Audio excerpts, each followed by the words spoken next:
Self-action leadership theory is a morally informed version of self-leadership theory.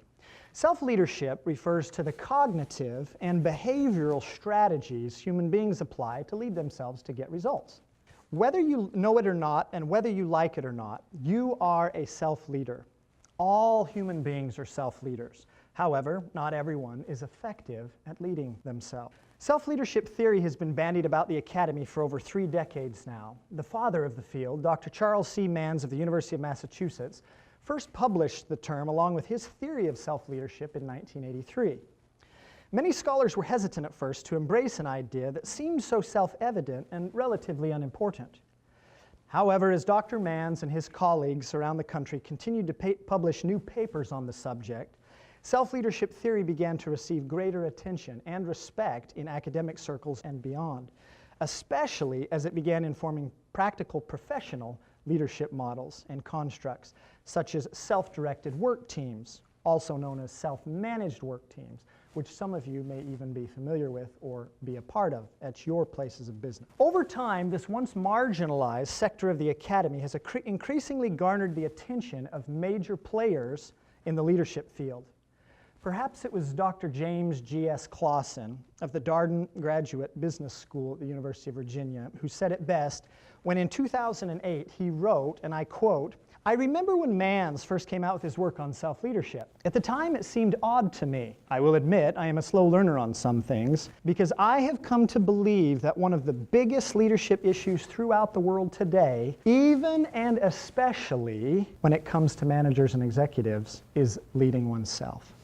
Thus it is that from the boardroom to the classroom, from the executive suite to the entry-level cubicle, and from the Oval Office to the 18-year-old voter, self-leadership is a universal concept, applicable to all." Self-action leadership theory, or just SAL theory, mirrors self-leadership in many ways. For example, we agree with Dr. Manns that, quote, "effective self-leadership can be learned and thus is not restricted to people we describe as self-starters, self-directed, self-motivated, etc. The ideas provided by self-leadership are therefore relevant to anyone who works." SAL also builds upon self-leadership theory in 2 key ways. First, the SAL theory and model is independent of and dramatically expands upon Manns' existing self-leadership theory through the original use of atmospheric and construction metaphors. Second, SAL adds to existing self-leadership theory by providing a moral imperative to both its instruction and its application. Self-leadership theory alone lacks this moral imperative, and thus may inadvertently empower evil as well as good. For example, Adolf Hitler, that unprecedented fiend of the failed Third Reich, was a rather remarkable self-leader in many ways. To use one of Stephen R. Covey's models, Hitler possessed ample self-leadership amounts of vision, passion, and discipline. What he lacked, of course, was the key 4th element of Covey's model, conscience. If vision, passion, discipline, and conscience represent 4 wheels of a car, it is readily recognizable what happens to its drivability if one of the wheels is absent. Self-action leadership adds this vital 4th wheel to the conscience to the automobile of your life. Any thought, word, or action that leads to negative or destructive long-term results for any human being impacted, including yourself, cannot qualify as self-action leadership. All SAL-influenced thoughts, words, and deeds will contribute to positive and constructive long-term ends of any human being impacted thereby. If they do not, they cannot qualify as SAL actions. Thus, self-action leadership draws a moral line in the sand by making explicit what so often is not clearly, much less overtly, stated in businesses, schools, communities, neighborhoods, and homes.